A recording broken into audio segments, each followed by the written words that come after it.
As praias de águas cristalinas e piscinas naturais formadas entre os recifes fazem de Porto de Galinhas um dos mais belos destinos do Nordeste brasileiro. Este cenário paradisíaco vai receber em agosto o maior evento de propriedade intelectual e direito digital da América Latina. Porto de Galinhas será a sede do 44º Congresso Internacional da BPI, tanto pela infraestrutura e beleza, quanto pela sua proximidade com a capital de Pernambuco. Está a 30 minutos de Recife e do Aeroporto Internacional dos Guararapes. Terra de um povo alegre e hospitaleiro, onde passado e futuro se encontram no misto de história, cultura e inovação, Recife tem a 4ª maior região metropolitana do país e é um hub para o desenvolvimento econômico de outros estados do Nordeste. Além disso, abriga o Porto Digital, um dos mais importantes polos tecnológicos do mundo, onde estão mais de 350 empresas e 20 mil profissionais trabalhando com inovação e tecnologia de ponta.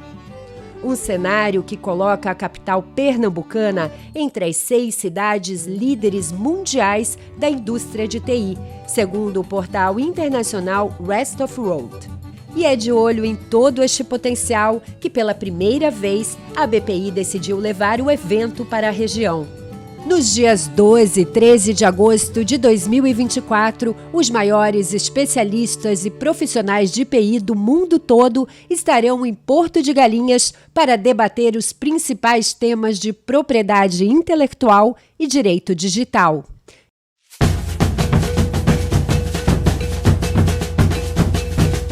E também, é claro, para muito networking.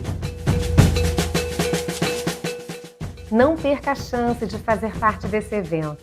Junte-se a nós no 44º Congresso Internacional da Propriedade Intelectual da BPI. Estamos ansiosos para te receber lá.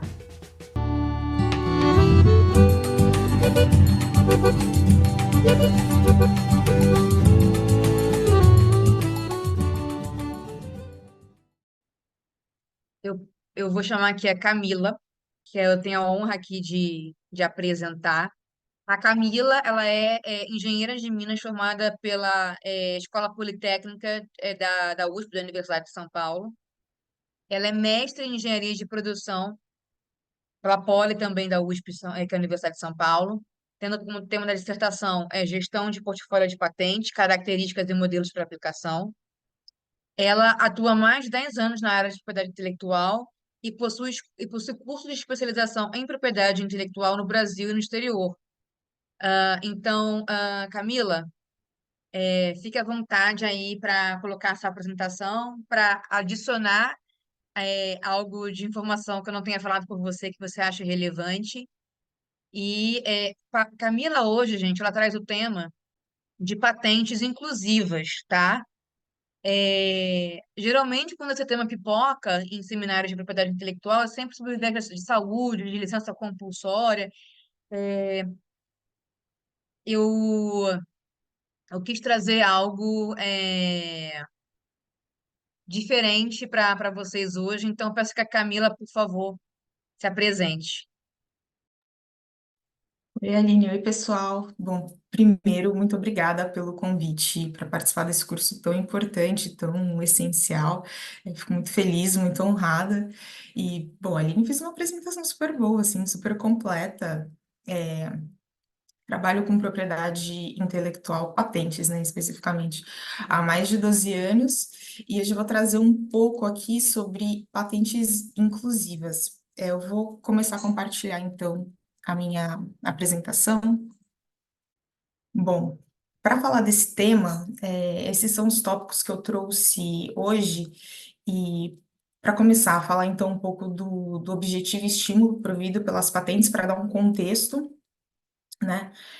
Aí a gente passa para o que são patentes inclusivas e grupos minoritários, o que a gente considera, né, as patentes inclusivas, os inovadores individuais e também o impacto da inclusão na economia. Bom, a patente, ela é um título, um direito de monopólio que pode ter até 20 anos de duração. Mas o que está por trás disso, né? Ao conceder o monopólio, o governo dá um estímulo, né, de financiar e premiar o desenvolvimento tecnológico, e, em contrapartida, o inventor, o dono da patente, ele revela as características técnicas da invenção, da tecnologia ou do produto, com o objetivo da continuidade do desenvolvimento tecnológico, então, do avanço, da expansão da fronteira tecnológica. Deixa eu ver. Ah, eu fiz umas anotações para lembrar, porque eu consegui assistir alguma das aulas da semana passada, e como a Aline disse, as aulas elas se interligam. Então, quando eu estava montando essa apresentação, eu lembrei da aula da Cibele Silva sobre cultivares, que ela trouxe um gráfico que mostrava exatamente isso, né? Como você proteger uma invenção, você ter o monopólio sobre ela, você promove o desenvolvimento da tecnologia. Então, isso é o que está por trás das patentes. Aí, entrando agora no que são patentes inclusivas, são patentes que se referem, que protegem tecnologias que englobam grupos minoritários. Tem uma definição, essa definição que eu trouxe hoje é do Luiz Chaves, e eu acho ela bem legal, assim, porque ela define, né? Então, para definir um grupo de pessoas em uma sociedade que se encontra numa situação de dependência ou não dominância, em relação a outro grupo majoritário. Então, eu acho que deixa claro aqui que grupo minoritário é que tem uma representatividade menor, e não necessariamente uma quantidade menor. E aí, eu acho que mais fácil para explicar, para entender o que é uma patente inclusiva, são por meio dos exemplos. Então, eu trouxe alguns exemplos aqui. Assim, o primeiro exemplo que eu trouxe aqui são sobre os dispositivos. A tradução ficou como dispositivos médicos vestíveis, mas são os wearables. Então, são os relógios que têm essas tecnologias que vão monitorando os parâmetros da nossa saúde. Então, foi feito um estudo sobre os relógios inteligentes que marcam, que registram o batimento cardíaco, entre outros parâmetros de saúde, e que viu que algum desses dispositivos que utilizam essa tecnologia não funcionam bem para as pessoas negras e com obesidade, ou seja, é uma tecnologia que não inclui essa parcela da sociedade.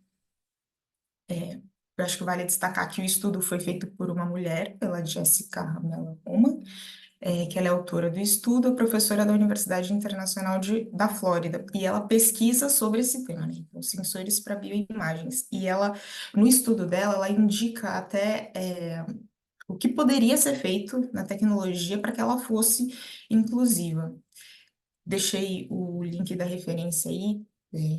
Todas as referências que eu trouxe, eu coloquei o link, mas se eu esqueci de algum, por favor, me lembrem que eu mando, eu coloco aqui sem problema. Aí, nesse estudo dela, que é um estudo bem técnico, ela fala especificamente desse sinal do PPG. E onde estaria o problema da tecnologia dela não ser inclusiva? No estudo, eles não mencionam, não citam nenhuma patente específica, mas eu trouxe aqui uma patente da Apple, que é uma das tecnologias mencionadas no estudo, só para ilustrar mesmo. Então, assim, para ilustrar que, por exemplo, a Apple tem uma tecnologia que compreende esse sensor, que usa esse sinal de PPG, protegida, patenteada.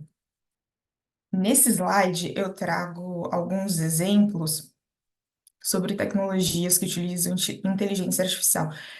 Tecnologias que usam inteligência artificial e que são enviesadas, a gente já tem conhecimento de diversos casos assim, mas eu separei três que eu acho que chamam bastante atenção. Então, o primeiro foi o algoritmo da Amazon, que discriminam mulheres no recrutamento de candidatos para as vagas da empresa. Então, o algoritmo, ele entendia que os currículos das mulheres não era bom o suficiente para determinadas vagas. E isso eles conseguiram, pelo menos, identificar a causa desse viés, que é pela baixa representatividade de mulheres em cargos técnicos, em cargos mais altos. Então, com isso, o algoritmo ficou enviesado, e aí um currículo só por ser de mulher já era descartado. Um outro exemplo é o algoritmo do sistema de saúde, que era utilizado nos Estados Unidos, que ele subestimava as necessidades dos pacientes negros. Então, esse algoritmo, às vezes, ele indicava algumas intervenções desnecessárias para pessoas negras, ou simplesmente classificavam elas, como não aptas para alguns cuidados extras, tanto quanto os brancos nas mesmas condições de saúde.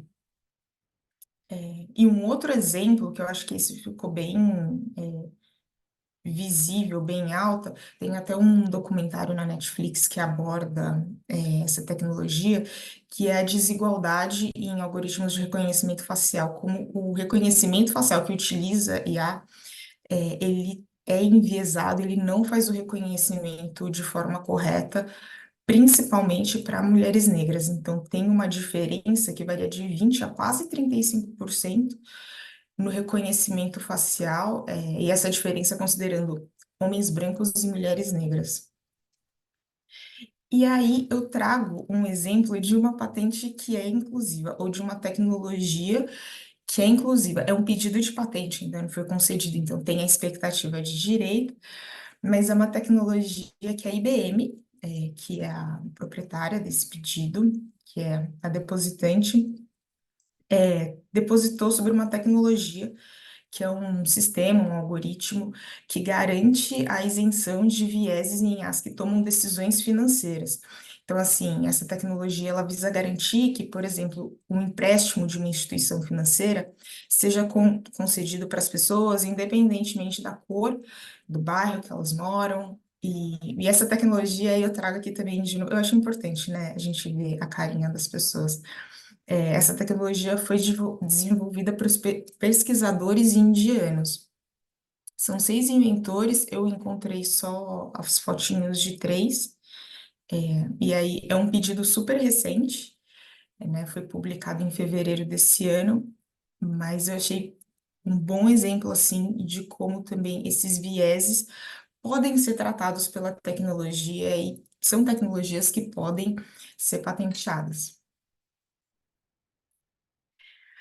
Aqui, o outro exemplo é o da calcinha cueca pentes. Alguém deu esse exemplo também em alguma aula na semana passada. Me A desculpem, eu não Cone, lembro direito.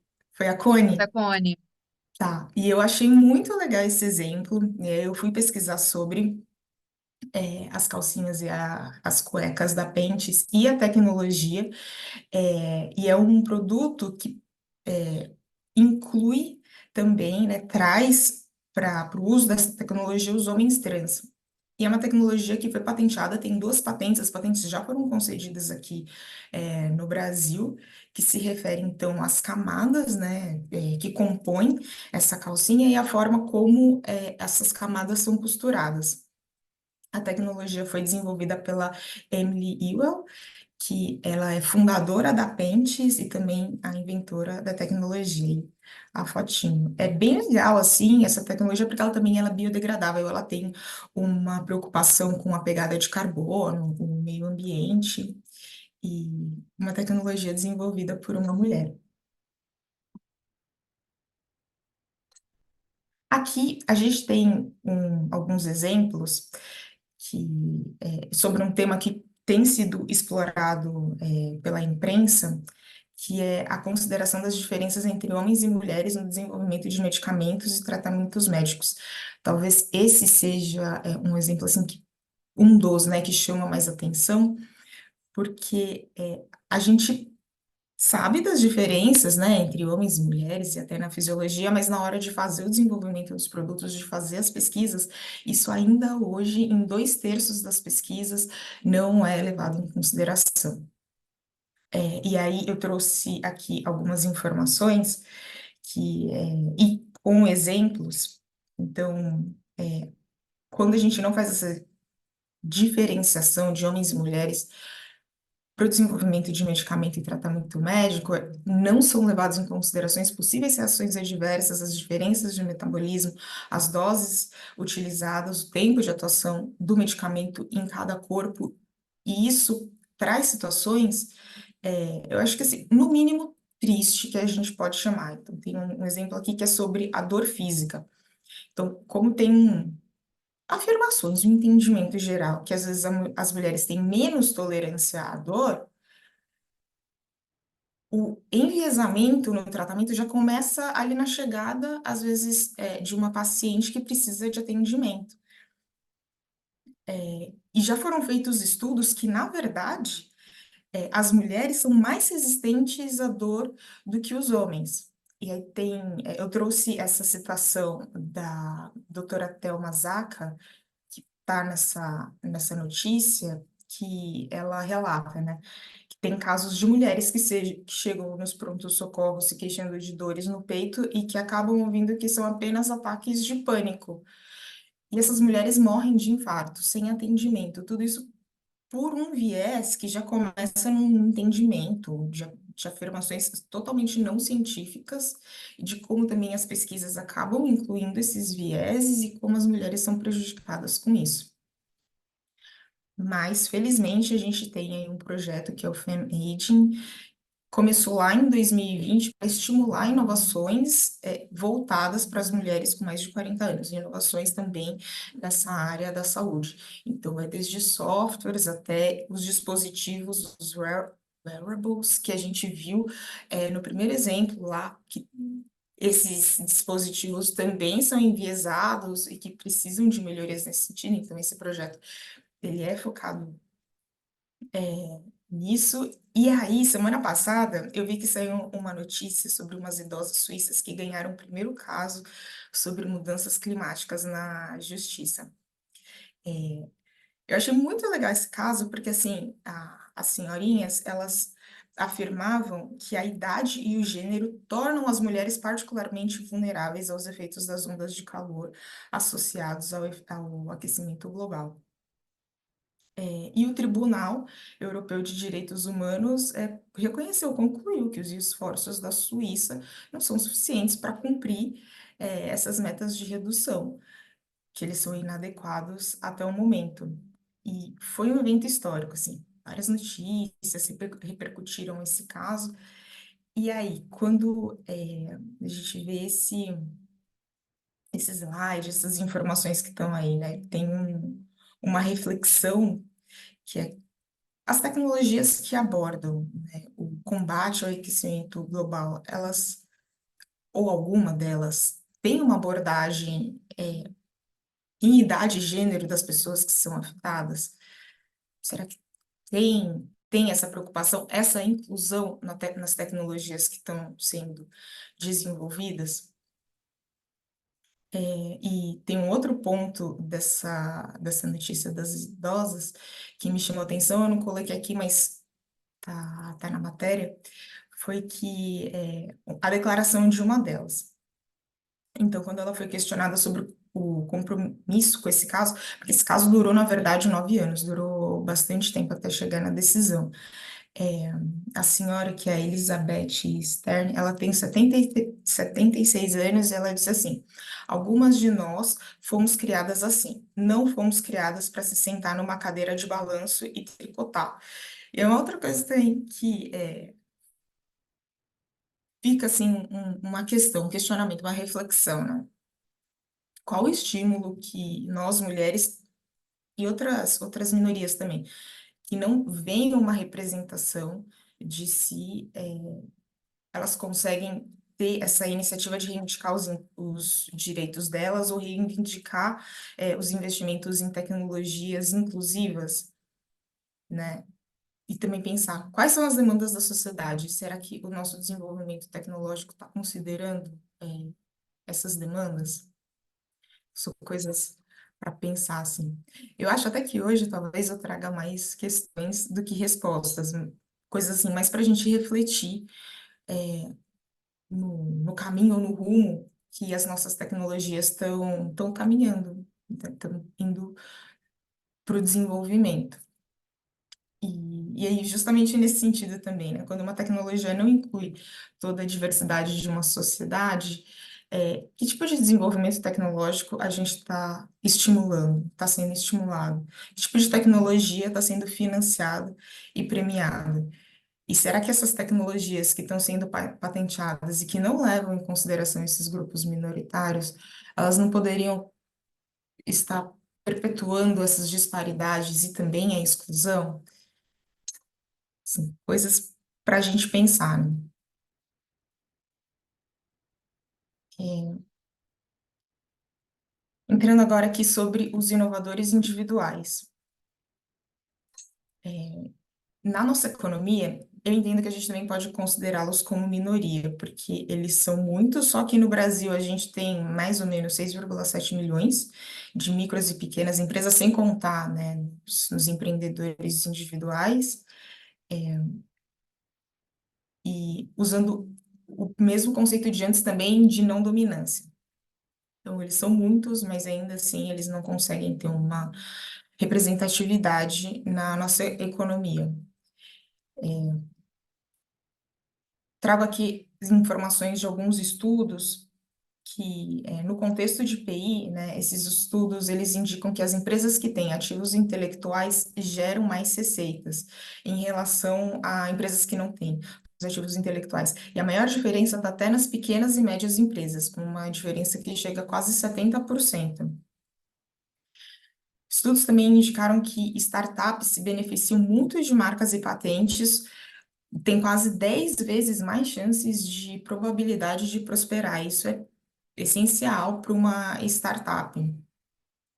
E aí tem um estudo do INPI que traz que é, as micro e pequenas empresas enfrentam maiores desafios para sobreviver aqui no Brasil, e o que acarreta justamente na busca pela proteção de ativos em PI e inovações, e acabam ficando para segundo plano, quando, na verdade, deveriam estar no centro dos objetivos principais, associados juntamente com política de desenvolvimento, não só das empresas, mas também do governo.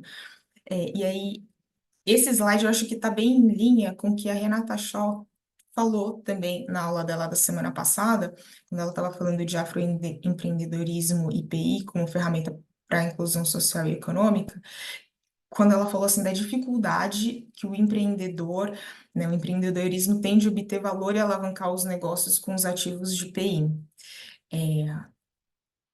Em parte, eu acho que pela falta da consciência, do entendimento do valor que os ativos em PI podem trazer para os inovadores individuais, então para as pessoas físicas, micro e pequenas empresas, parte também pelo custo, né? Quando você está começando e você é pequeno, que os recursos são tão escassos, fica difícil mesmo parar, olhar, enxergar, entender o valor de PI para fazer o investimento necessário.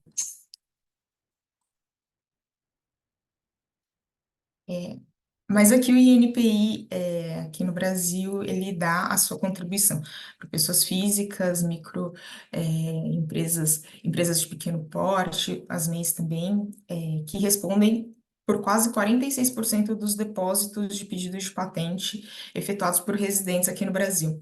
Aí só um parênteses, a proporção ainda em relação aos pedidos que vêm de empresas estrangeiras, os de residentes, ela é pequena, ela é baixa. A maior parte dos pedidos de patentes que a gente tem aqui no Brasil vem de fora. Mas da inovação aqui, na nossa inovação, inovação brasileira, tem uma participação boa, as micro e pequenas empresas, pessoas físicas e MEIs.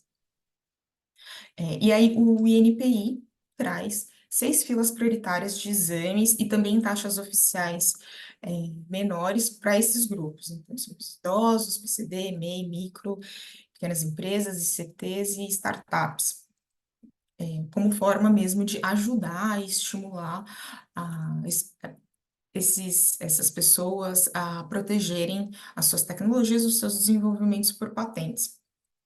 E o Sebrae, ele diagramou, fez uma imagem assim sobre essas filas prioritárias, que mostram também os benefícios dos programas, que é acelerar a análise do pedido de patente, ampliar a competitividade do negócio, às vezes até sobreviver no mercado, né? É essencial evitar a apropriação indevida da tecnologia por outra empresa e ampliar o valor das empresas. Isso também está em linha com os apontamentos dos estudos que a gente viu anteriormente. Os estudos, eles eram do Escritório Europeu de Patentes, mas, assim, eles estão bem em sintonia.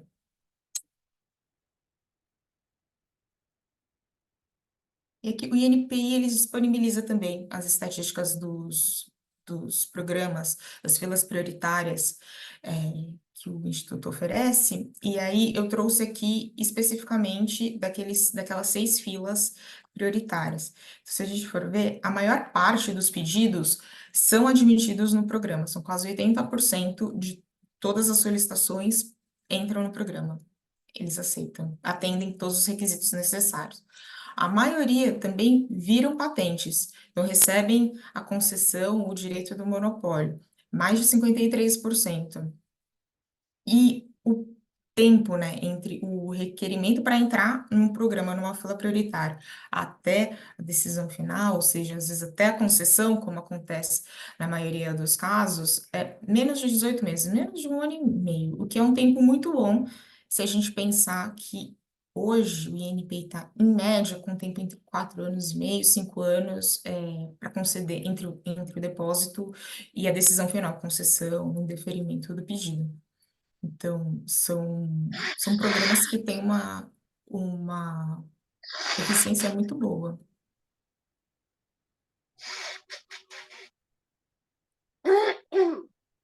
Gente, quem É, tiver com o microfone ligado, eu peço a gentileza de desligar para não atrapalhar a Camila. Obrigada. obrigada, Aline. Obrigada, gente. É, então, a gente viu aqui que para os inovadores individuais, só fazendo um resumo, né? Estudos mostraram que os ativos intelectuais geram mais receitas, principalmente para as pequenas e médias empresas. As startups também se beneficiam, né, de marcas e patentes, é importante para a prosperidade e sucesso delas. No Brasil, tem bastante micro e pequena empresa, são aproximadamente 6,7 milhões. No Brasil, a gente também tem os desafios, né? Que é melhorar o ambiente de negócio para as micro e pequenas empresas, para elas conseguirem priorizar a busca de ativos intelectuais, de patentes, que a gente já viu, então, que realmente dá um gás para elas, ajuda bastante, além de colocar esse entendimento, né, de proteção de propriedade intelectual como um dos objetivos principais, e não só delas, mas também como uma política do governo. E aí aqui a gente fala sobre um pouco a economia. A gente vai falar agora sobre economia e como a inclusão ou a falta da inclusão na inovação e patentes podem afetar a nossa economia. Então, ano passado, a McKinsey, que é uma consultoria grande e super importante, publicou um estudo que a subrepresentação de profissionais negros em empregos tecnológicos gera um risco de bilhões de dólares para as empresas. Esse risco é em perdas e não ganhos. E que preencher essa lacuna significa fazer mudanças nas iniciativas de educação, recrutamento e retenção.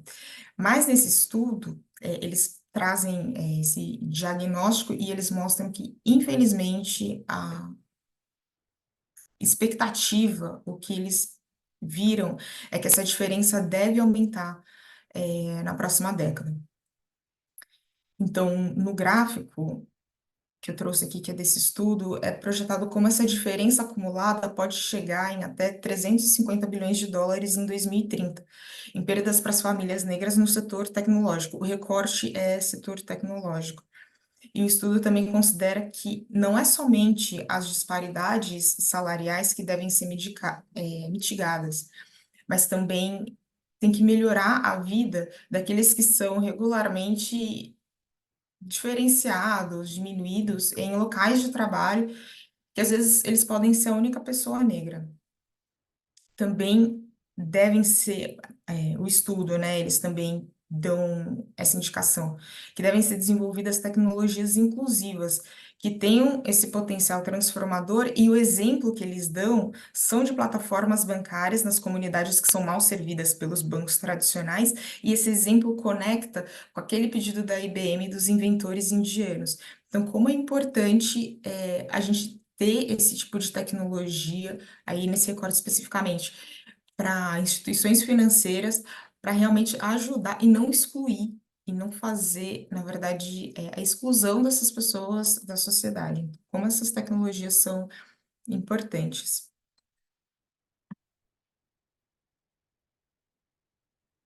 Falei.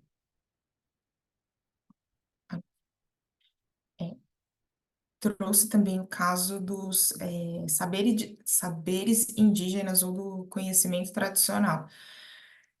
Como a falta de inclusão desse conhecimento impacta na inovação brasileira. Então, aqui a gente tem dois exemplos. Um é sobre o DMT, que é a substância da ayahuasca, que ela vem sendo muito utilizada pelo setor farmacêutico para aplicação dessa substância em medicamentos.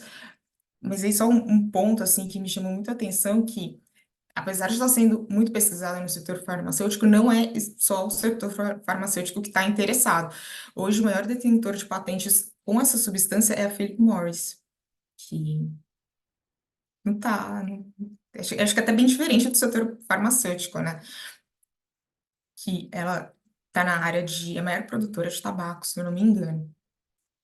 E no painel também, acho que foi da sexta-feira passada, se não me falha a memória, sobre as comunidades tradicionais. Se não me engano, foi a Fernanda que falou corretamente que para uma tecnologia ou uma invenção ser patenteada, ela precisa ser nova. É um dos requisitos de patenteabilidade. Então, não pode estar revelada, não pode estar de conhecimento público.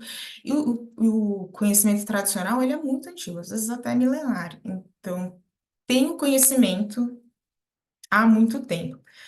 No entanto, quando a gente traz esse conhecimento para o contexto da aplicação industrial, então, quando a gente fala da revelação, né, do conhecimento disponibilizado ao público em relação à composição da substância, as moléculas, a forma de atuação, a dosagem, método de sintetização, processos de manufatura, uso, tudo isso, as farmacêuticas usam isso, então, esse conhecimento mais técnico, que podem não estar revelados, né, através aí do conhecimento tradicional, e aí essas características técnicas podem atender aos requisitos de patenteabilidade, incluindo esse requisito de novidade, e aí pode permitir o patenteamento de medicamentos ou uso dessas substâncias com base no conhecimento tradicional.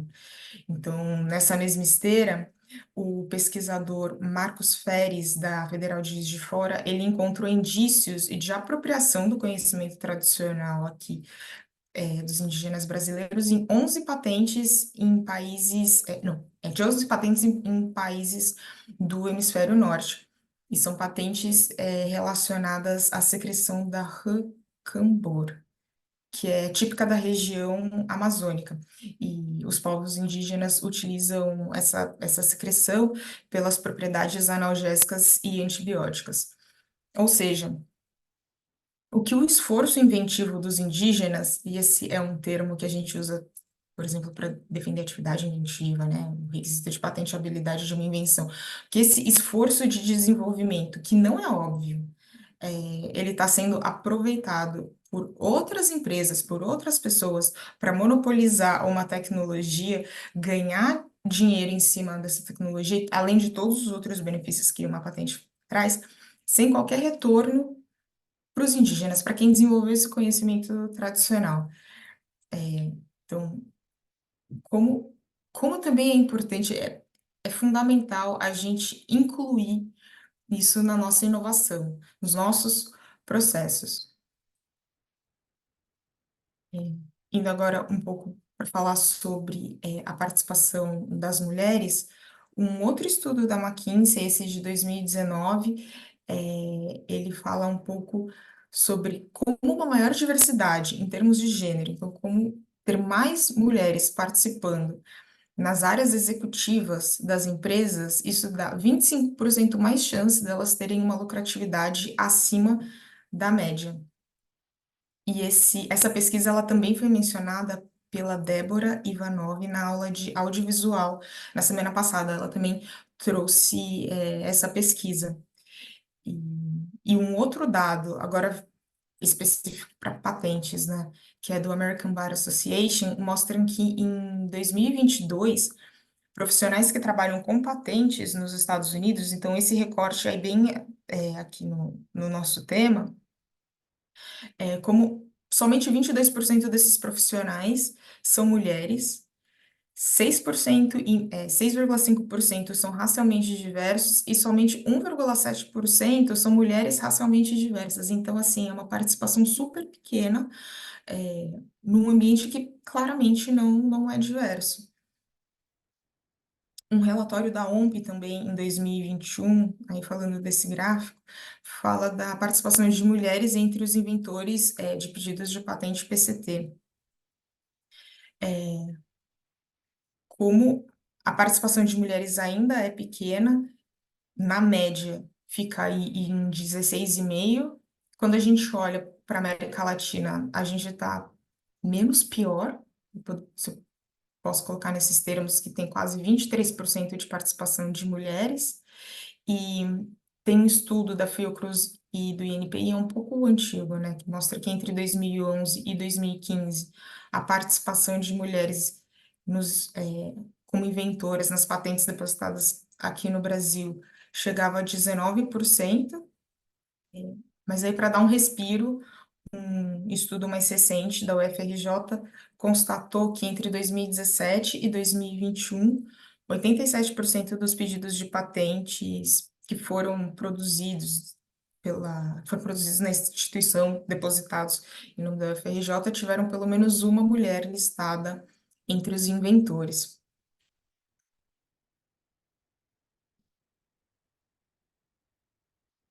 Ainda sobre mulheres, né, nós somos minorias nas carreiras STEM, que é de ciência, tecnologia, engenharia e matemática.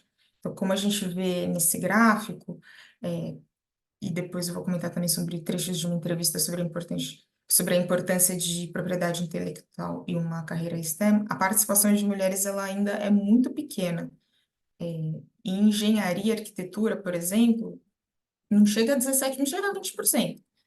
É bem baixa mesmo. E na área que a gente estaria melhor, na área biológica, com 46% de participação. Essa é uma entrevista, é uma transcrição de um áudio de uma classe, de uma aula aqui da UAIPO, o link tá ali, que eu achei, assim, um relato muito legal, que é da Priscila Colibé Amante, que ela é uma neurocientista super premiada, professora sênior da Universidade de Ciência e Tecnologia de Kwame Nkrumah, no país natal dela, que é Gana, e ela trabalha também no desenvolvimento de medicamentos e dispositivos médicos. Então, assim, ela considera patentes muito importante pela consciência da proteção e também pela exploração comercial das invenções. Então, aqui está em linha com o que vimos sobre os benefícios e estímulos a patentear as inovações. Então, o que a gente quer que continue no desenvolvimento tecnológico. Ela também vê os direitos de PI como um estímulo para a inovação, então a importância da continuidade das inovações no nosso contexto, né? Inovações inclusivas e da inclusão também na geração de inovação, então de ter participação de todo mundo no desenvolvimento tecnológico, aqui especificamente das mulheres nessas carreiras STEM. E como ela trabalha com medicamentos, ela também vê muita importância no conhecimento tradicional, em especial para o tratamento de epilepsia, que é a área de pesquisa dela, e a fala dela aqui é muito legal, que ela fala, é muito importante para mim garantir que o conhecimento que essas comunidades locais nos confiam não seja desviado. Em linha com o que a gente viu também sobre os saberes indígenas, os exemplos aqui que a gente viu no Brasil. E, por fim, ela fala sobre o uso de PI em Gana e na universidade em geral, né? Como tem o problema da restrição de dinheiro para conseguirem parar e se preocupar em investir na proteção dos desenvolvimentos e que conecta com os mesmos desafios dos empreendedores, micro e pequenas empresas aqui do Brasil, né? A perda de oportunidade de ter os benefícios financeiros e também a chance de prosperar. Como isso não é uma dor só nossa, né? É uma dor mundial. E o ponto desse slide, eu acho, né? Mas uma das questões. Se tem poucas mulheres na carreira STEM, como elas podem aproveitar os benefícios, os estímulos das patentes para dar continuidade nas inovações inclusivas, se incluírem propriamente dito, nessa cadeia de inovação e, assim, a mesma coisa vale também para os indígenas, para os povos tradicionais, para os negros, né? Uma reflexão, assim, que fica. Agora, alguns exemplos, alguns poucos entre os muitos que a gente tem de invenções é, feitas, criadas por mulheres. Eu trouxe as fontes também porque eu acho que são legais, assim, são perfis das redes sociais legais de serem seguidos, que jogam, são perfis, assim, que jogam luz, né, nas inovações de mulheres. Então, nesse vídeo da deusa cientista, ela menciona 5 invenções feitas por mulheres negras, que são os filmes 3D, pela doutora Valerie Thomas, que é da NASA, o GPS, bem conhecido da doutora Gladys West, a ligação via internet, que é pela doutora Maria Kroc, e o sistema de navegação, de segurança doméstico pela Marie Brown, que era uma enfermeira, e os absorventes, que foi desenvolvido pela Marie Beatrice Skinner. É legal ver, esse vídeo é super curtinho, mas mostra as fotinhos das inventoras, é bem legal. E no vídeo do Female Quotient, os exemplos trazidos são a sacola de papel, pela Margaret Knight, o filtro de papel de café, pela Melita Bentz, o limpador de para-brisa, pela Mary Anderson, o aquecedor a gás, pela Alice Parker, e a máquina de lavar louça, pela Josephine Cochrane, o espelhamento, tecnologia que chama espelhamento espectral, pela Heidi Lamar. Nesse vídeo, eles também citam a doutora Gladys West do GPS e a Maria Kroc e a doutora Marianne Crook com a ligação via internet. E dessas invenções que a gente citou aqui, em especial a da Maria Kroc, que é a tecnologia por trás do zoom, e o espelhamento espectral, que é a base para a tecnologia do Wi-Fi, do Bluetooth, da Rede Lamar, que também foi uma atriz famosa, também tem essa particularidade.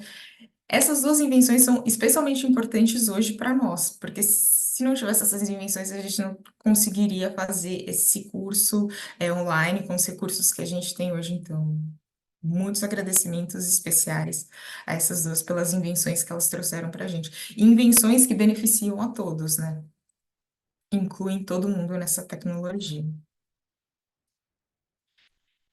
E aí, por fim, eu trago um estudo, saiu semana passada, é super recente, da OMP, que mapeou patentes nos Objetivos de Desenvolvimento Sustentável da ONU. A professora Kelly também falou desses objetivos semana passada no painel sobre IG, trazendo no contexto de IG, né? E aí, dentro desses objetivos, tem 2 objetivos específicos dedicados para igualdade de gênero e redução de desigualdades, que estão relacionadas com o tema de hoje. Então, o diretor-geral da OMP, nesse documento, ele traz uma fala que como a API incentiva a inovação, como isso pode ajudar a enfrentar os desafios globais comuns trazidos nesses Objetivos de Desenvolvimento Sustentável da ONU. Nesse estudo também tem esse gráfico, que é uma matriz de maturidade de inovação, para as patentes relacionadas a esses objetivos depositados desde 2000. É um estudo, imagino que deve ter sido um estudo bem não trivial, assim, de ser feito, de você conseguir relacionar, né, tecnologias patenteadas com esses objetivos.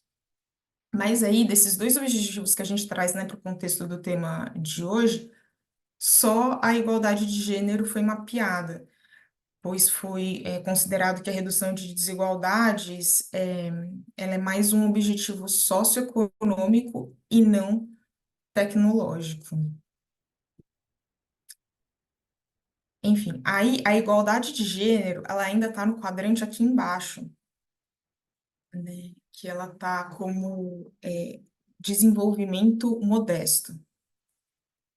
Pegando 2 exemplos, né, de objetivos que estão na parte de cima do gráfico, tem o qualidade de saúde e bem-estar e combate ao aquecimento global, né? Que eles estão classificados como tecnologias madura e em alta, respectivamente. Mas o que a gente viu antes, dos exemplos trazidos, será que não tem tecnologias patenteadas que não são inclusivas, que na verdade agravam especificamente esses dois objetivos e que poderiam estar contabilizadas aqui? Ou então, será que não tem nenhuma tecnologia patenteada que poderia ser considerada na redução de igualdade, assim, para esse objetivo não ser exclusivamente socioeconômico, mas também ser tecnológico? Principalmente depois, assim, da gente ter visto aquele exemplo da IBM, dos inventores indianos. Será que aquela tecnologia não poderia ser considerada aqui e a gente identificar mais tecnologias que pudessem contribuir nesses objetivos? Eu acho que, assim, quando a gente traz essas tecnologias nesse contexto, quando a gente joga a luz nessas tecnologias inclusivas, a gente só vai ter benefício também, né? A promoção, a divulgação do que está sendo desenvolvido, mostrar que as tecnologias também podem ter essa preocupação, também podem trazer essa inclusão.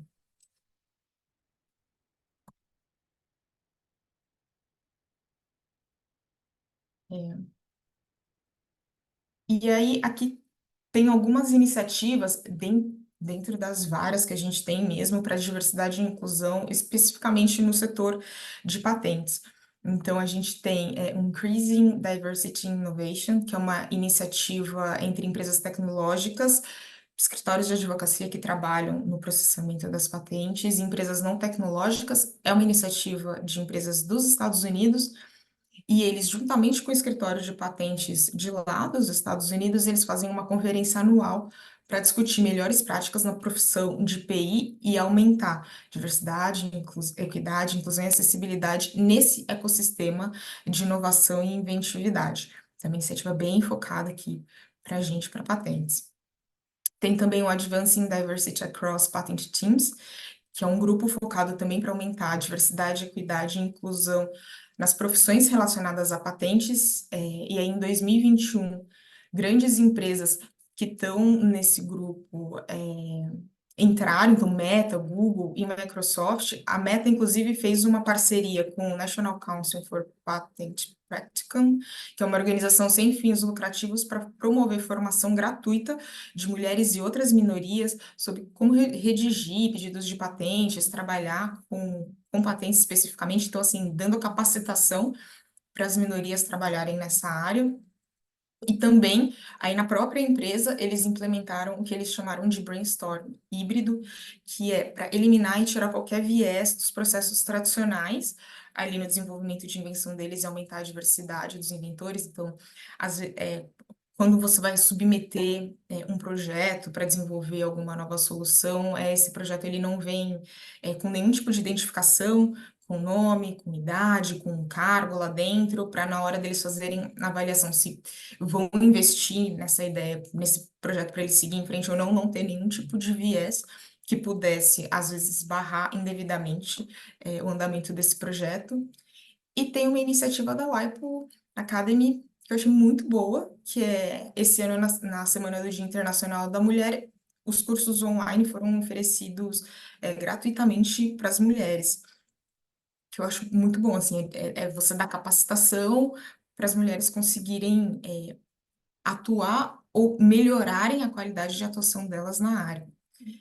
E aí, naquele estudo que a gente já mencionou também, da Fiocruz e do NPI, eles falam que tem um amplo consenso sobre o potencial que ainda é inexplorado das contribuições de mulheres cientistas e engenheiras para o desenvolvimento de tecnologias no Brasil. Então, assim,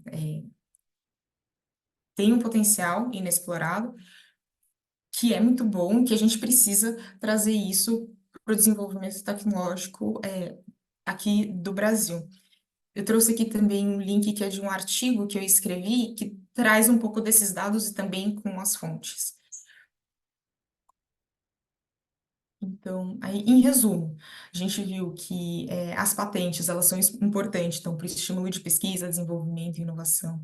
Elas impactam positivamente na geração de receita das empresas, impulsionam startups para o sucesso, que as empresas com maiores de diversidade, também em termos de gênero, nos cargos executivos, têm até 25% mais chances de lucrar mais. E a subrepresentação de profissionais negros em empregos tecnológicos geram riscos de bilhões, e assim pode chegar até 350 bilhões em 2030. O INPI também fornece benefícios para análise de pedidos de patente de pessoas físicas, MEI, micro e pequenas empresas, mas em contrapartida a gente também ainda vê que dados nos Estados Unidos, mas que a gente pode entender que também acontecem aqui, né, de mulheres e pessoas não brancas têm pouca participação na área de PI, indicador de uma tendência, de uma situação mundial. A participação de mulheres como inventoras de patentes ainda é baixa no mundo todo e também no Brasil. Eu coloquei como uma exceção, mas assim, do estudo da UFRJ, né, que é recente, que 87% das patentes da UFRJ contém pelo menos uma mulher entre os inventores. A gente também viu um pouco os riscos e perdas que a gente tem ao não trazer os indígenas, o conhecimento tradicional para a inovação. E assim, a gente tem muitas iniciativas para a inclusão de diversidade, equidade e inclusão, né? Mas aqui no Brasil, especificamente, inovação, principalmente em PI, em propriedade intelectual, ainda são poucas. E no Brasil tem muito espaço ainda para a nossa inovação crescer, e a diversidade e inclusão são fundamentais. E aí só para fechar aqui, algumas reflexões que aí eu tenho sobre esse tema, né?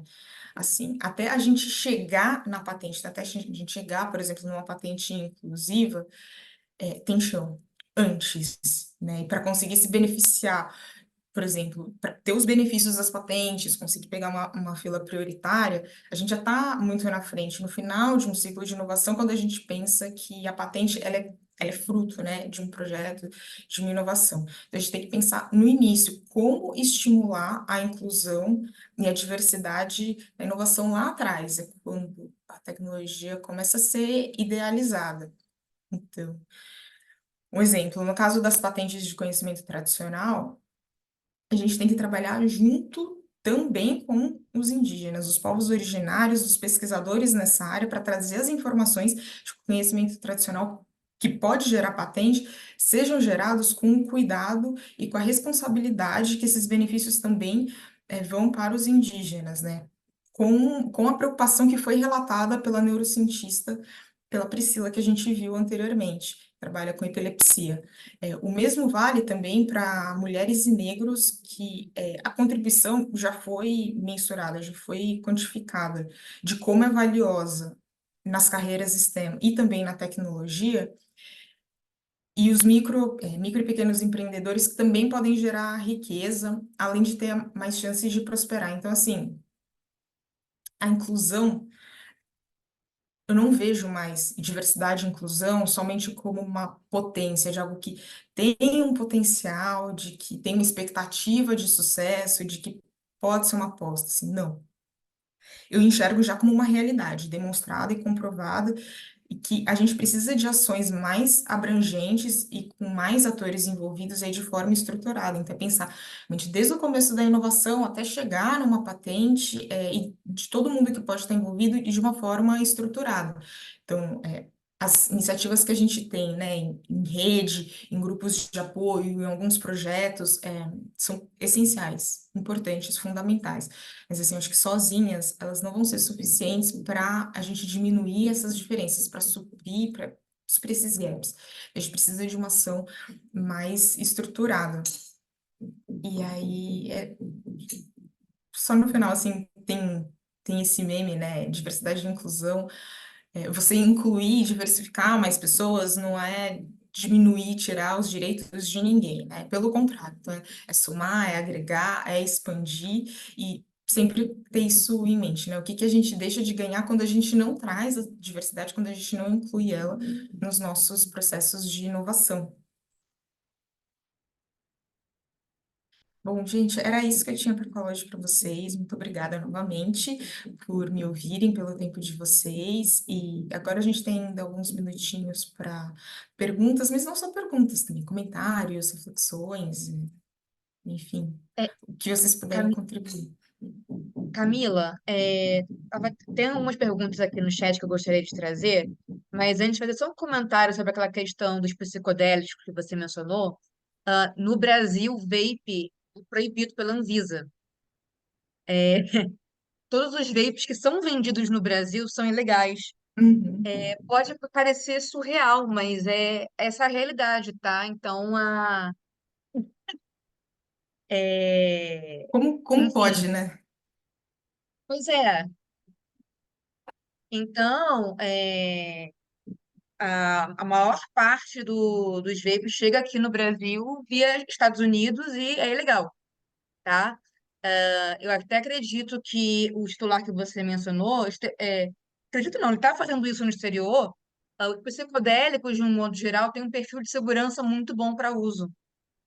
Então, eles estavam sendo, enfim, testados, né, como aditivos em cigarro de tabaco comum. E também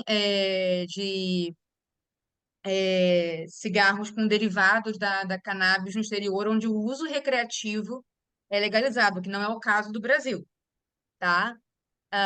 Então, é só para trazer essa realidade para vocês, gente. Eu sei que vocês provavelmente conhecem pessoas que usam vape, usem, mas no Brasil é 100% legal.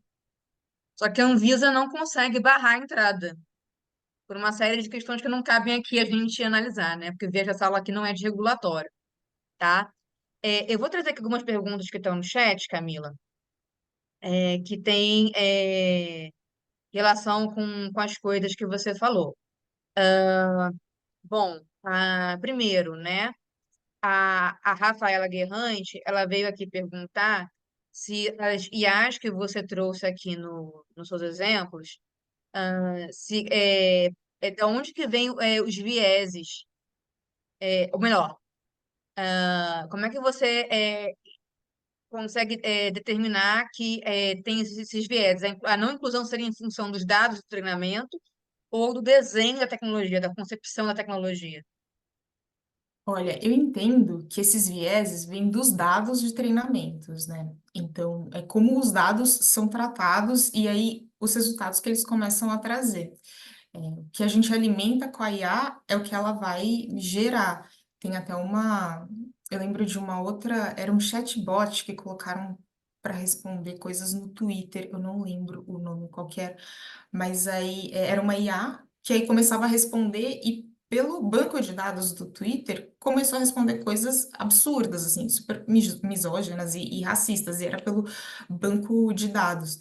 Então, o meu entendimento é que, assim, é o banco de dados que pode enviesar, e isso foi também a conclusão do estudo da IA de recrutamento e seleção que a Amazon utilizava. Como tinham poucas mulheres em cargos de liderança e cargos mais técnicos, a IA entendeu que as mulheres não eram aptas para esses cargos, simplesmente por serem currículos de mulheres não eram que não eram aptas para esse cargo, simplesmente por serem mulheres. A tecnologia em si, quando ela é desenvolvida, quando o algoritmo é escrito, eu acho muito difícil ter algum tipo desse viés. Eu acho que é mais o banco de dados mesmo. É, a Grace Mercer pediu para você compartilhar o documentário da Netflix que você mencionou sobre a questão do reconhecimento facial. Se depois você Claro, puder escrever no chat, vou, tá? pode deixar, eu escrevo sim. E eu também vou compartilhar a apresentação, os meus dados estão lá também, fiquem à vontade para me contatarem. A Rafaela também perguntou, ainda dessa questão de identificar patentes cujo conteúdo é inclusivo ou não. Ela faz um comentário, na verdade, que depois é complementado por uma pergunta da Daniela Couto. Mas eu vou fazer então primeiro o comentário da Rafaela, depois a pergunta da Daniela. É, Ela colocou aqui que algumas patentes você só vai verificar se são inclusivas ou não com o uso no mercado, sendo que a Daniela coloca aqui, tá? É, Se uma patente de processo ou produto que reduz uma emissão de carbono, por exemplo, poderia ser considerada como inclusiva, mesmo que não seja destinada a grupos minoritários. Eu concordo com o primeiro comentário. É muito difícil a gente conseguir identificar se uma tecnologia é inclusiva, porque, na verdade, assim, é difícil a gente identificar antes, né, antes do uso, se alguma tecnologia, na verdade, está excluindo algum grupo. Então, realmente tem essa dificuldade. Mas uma vez que a gente vai identificando, eu acho que a gente tem meios para ir, colocando o desenvolvimento de volta na rota. E... Ai, qual era a pergunta mesmo, Aline? Eu esqueci. Se patentes para redução de carbono poderiam ser consideradas como inclusivas, mesmo não abrangendo de forma clara grupos minoritários ou minorizados. Eu Entendi. prefiro particularmente o nome minorizados, porque, no caso do Brasil, mulheres são a maioria da população e pessoas negras quando eu falo, incluindo pessoas pretas e pardas, também são a maioria da população, mas, Uhum. no entanto, têm menos acesso a determinadas oportunidades. Mas Isso, vai lá. tem essa a subrepresentação, né? Então, essas tecnologias específicas, né, para redução da pegada de carbono, elas são tecnologias sustentáveis, são tecnologias que beneficiam a todos. Então, eu acho que sim, a gente poderia pensar como uma tecnologia inclusiva, porque beneficia a todos, mas quando a gente pensar, por exemplo, em alguma tecnologia que vai focar em alguma ação do combate ao aquecimento global para as pessoas, no bem-estar das pessoas, então, às vezes, alguma coisa relacionada à saúde ou bem-estar, se essa tecnologia, se os parâmetros dela, essas características técnicas vão levar em consideração as diferenças entre homens e mulheres, como esse impacto pode afetar a saúde de formas diferentes. Então, quando a tecnologia for mais voltada, né, tiver esse foco, nas pessoas, ou até nos seres vivos, conseguir fazer essa diferenciação, não para diferenciá-los ou para excluí-los, mas ao contrário, para incluí-los, para que todo mundo tenha o mesmo benefício.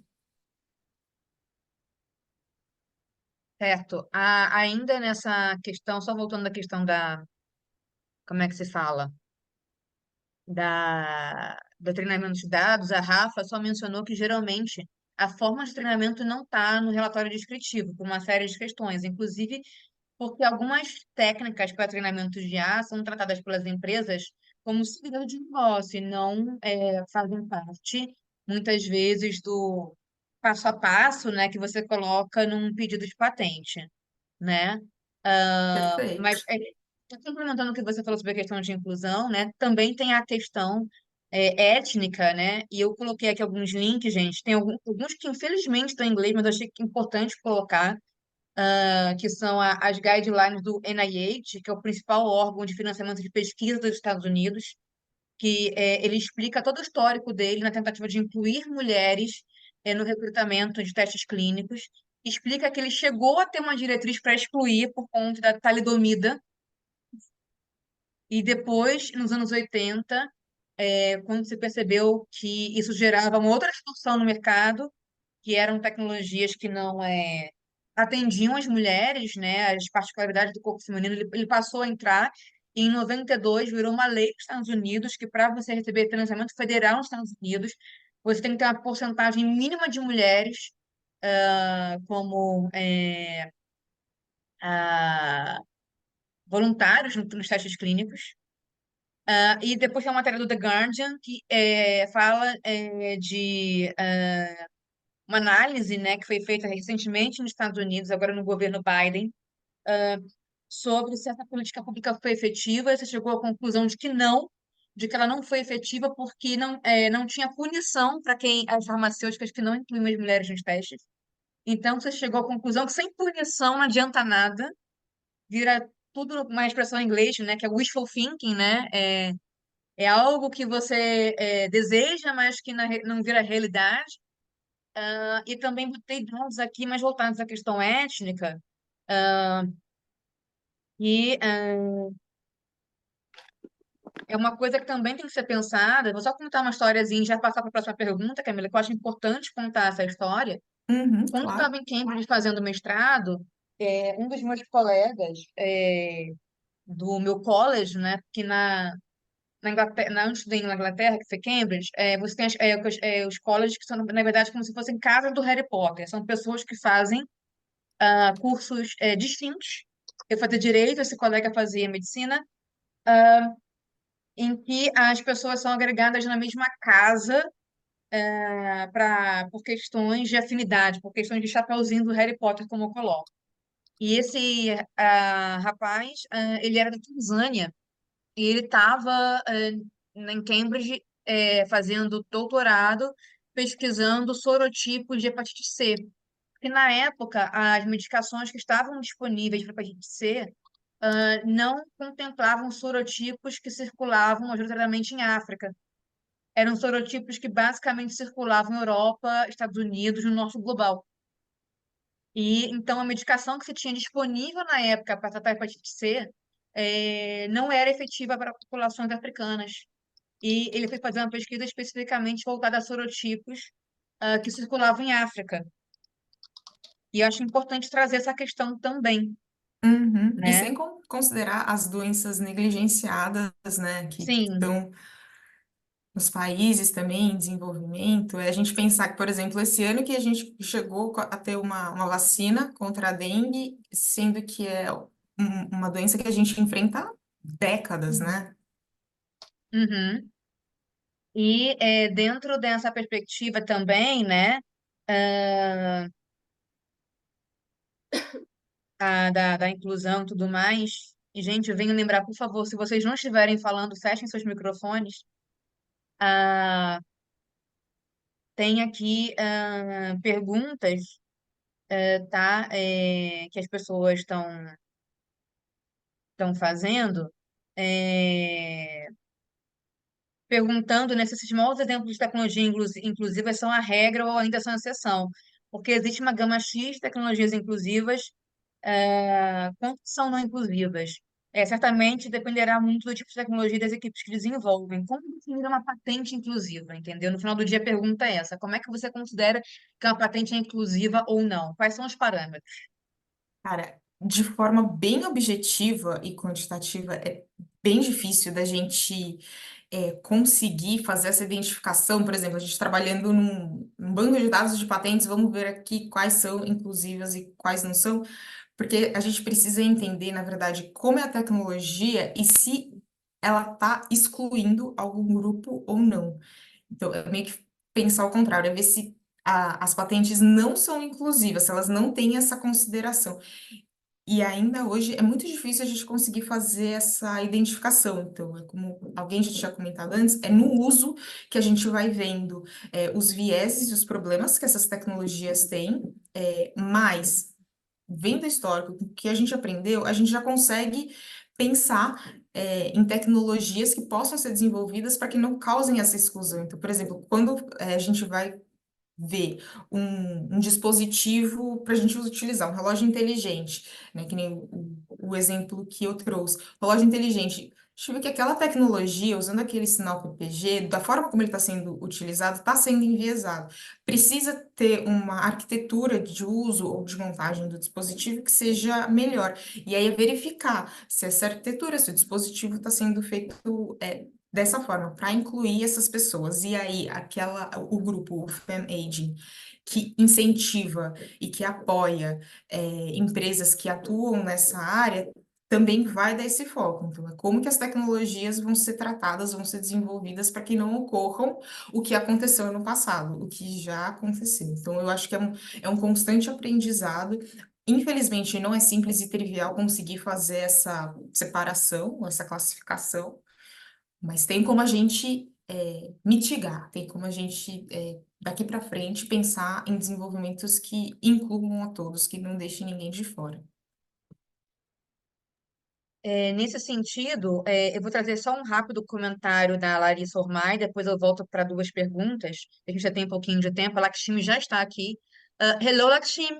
We are still in Portuguese, but if you wish to listen to our discussions, you can click on the below in the Zoom app so that you can listen what we are talking about. Voltando aqui para o português.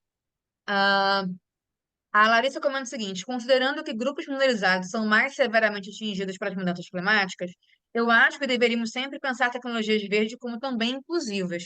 Essa é uma percepção que eu também pessoalmente tenho.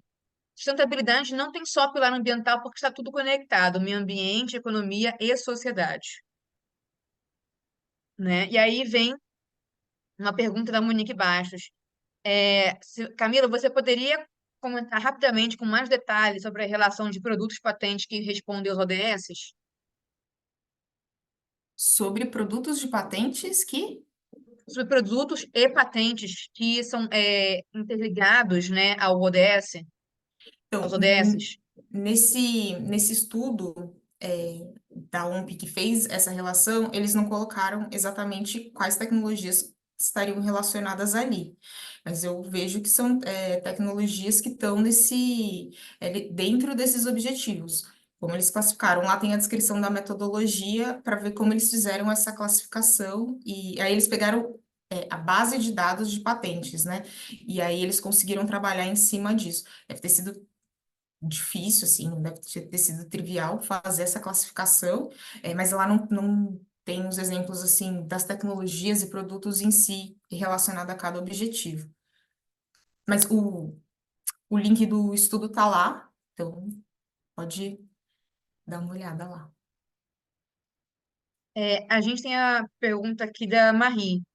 Pergunta: a empresa com projetos de patentes inclusivos upstream, como você falou, como eles poderiam ser rentabilizados no marketing da empresa?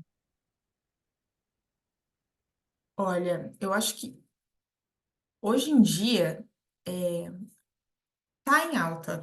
Se a gente pensar em marketing, em publicidade, a inclusão, a diversidade e a inclusão, acho que em todas as esferas. Então, é você não ser segregador, você não excluir ninguém. E essas tecnologias que são desenvolvidas nesse sentido, eu acho que podem se beneficiar desse discurso. Então, desse mote, é como ninguém fica para trás, está todo mundo incluído.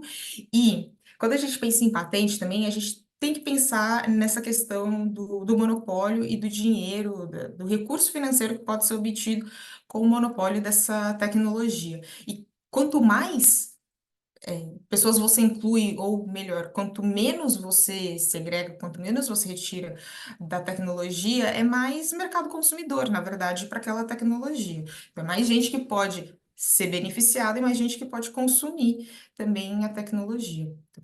Pensando assim, como que a gente pode fazer até um discurso a favor das tecnologias inclusivas nesse contexto de marketing, é isso, tanto para a imagem, de estar todo mundo junto dentro da tecnologia e também de mercado consumidor, né? Que mais gente se beneficiando e consumindo, comprando essas tecnologias.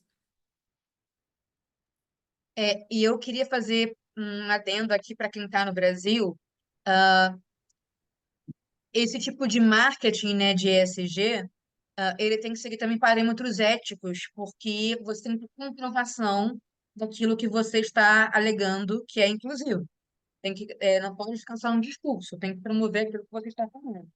Então, no Brasil, a gente tem o CONAR, que é um órgão de autorregulação publicitária, que tem um código de autorregulamentação publicitária, que tem o artigo 36, que trata justamente dos claims sustentáveis, né, desses reclames sustentáveis, e o anexo U do Código de Regulamentação Publicitária também trata disso para prevenir o que a gente chama de greenwashing, que é o seguinte: você alegar que um produto é sustentável, é verde ou até é socialmente inclusivo, quando a realidade não é bem essa, tá? E a gente tem vários exemplos, infelizmente, desse tipo de claim nas decisões do CONAR. Eu vou depois colocar aqui o site do CONAR, para quem tiver curiosidade de olhar. Isso é uma coisa que na minha prática enquanto advogada eu vi muito, sabe? As empresas querendo dizer que são inclusivas, mas na realidade não é bem assim, né? Tem vários asterísticos nessa inclusão que elas promovem, infelizmente. E uma última pergunta aqui, bem rápida, Camila. É, a Ana Flávia pergunta aqui, ah, como você analisa as novas regulações no desenvolvimento de patentes inclusivas por grupos minoritários? ela citou aqui especificamente projetos de lei sobre inteligência artificial. Se tem alguma influência esses projetos de lei sobre regulando novas tecnologias, se eles de alguma forma incluem ou excluem esses grupos minorizados. Nessas novas regulamentações, eles têm colocado alguns itens, na verdade, para ter o cuidado para que não ocorram a exclusão. Mas são regulamentações ainda que estão em discussão e estão entrando assim. Então, a gente ainda precisa ver, eu acho que a gente ainda não consegue identificar se elas são suficientes para barrar tecnologias enviesadas ou que exclua algum tipo de grupo. Mas elas já trazem essa preocupação. Se está o suficiente para evitar esse tipo de problema, ainda é cedo. Eu ainda não consigo fazer essa análise. Beleza. Camila, eu acho que foi muito esclarecedora essa apresentação. Agradeço você ter topado o desafio de falar sobre vários tópicos, de certa forma, diferentes entre si na mesma apresentação. Acho que, assim, várias pessoas aqui parabenizando a sua apresentação, realmente foi incrível. E você fica convidada para ficar para a apresentação da Laxine, que vai falar sobre tecnologias assistivas. Deixa eu só fazer um Diga. agradecimento, você, a Lai, para todo mundo que está aqui, pelo tempo, pelas contribuições. Eu vi que tem vários comentários, eu vou ler todos. A discussão é muito rica. Fiquem à vontade também para entrar em contato comigo e a gente manter e ampliar esse debate. Muito obrigada, viu? A gente que agradece, Camila.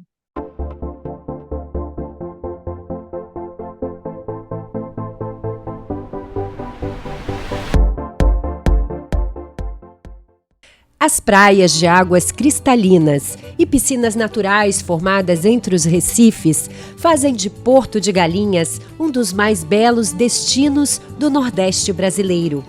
Este cenário paradisíaco vai receber em agosto o maior evento de propriedade intelectual e direito digital da América Latina. Porto de Galinhas será a sede do 44º Congresso Internacional da BPI, tanto pela infraestrutura e beleza, quanto pela sua proximidade com a capital de Pernambuco. Está a 30 minutos de Recife e do Aeroporto Internacional dos Guararapes. Terra de um povo alegre e hospitaleiro, onde passado e futuro se encontram no misto de história, cultura e inovação, Recife tem a 4ª maior região metropolitana do país e é um hub para o desenvolvimento econômico de outros estados do Nordeste.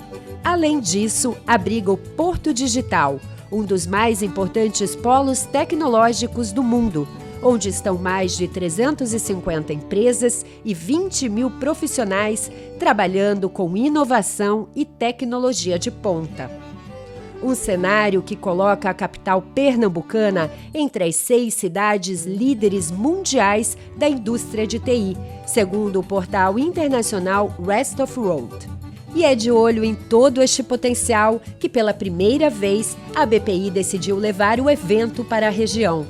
Nos dias 12 e 13 de agosto de 2024, os maiores especialistas e profissionais de TI do mundo todo estarão em Porto de Galinhas para debater os principais temas de propriedade intelectual e direito digital.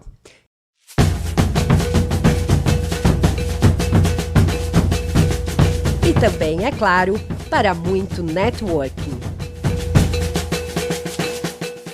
Não perca a chance de fazer parte desse evento. Junte-se a nós no 44º Congresso Internacional da Propriedade Intelectual da BPI. Estamos ansiosos para te receber lá.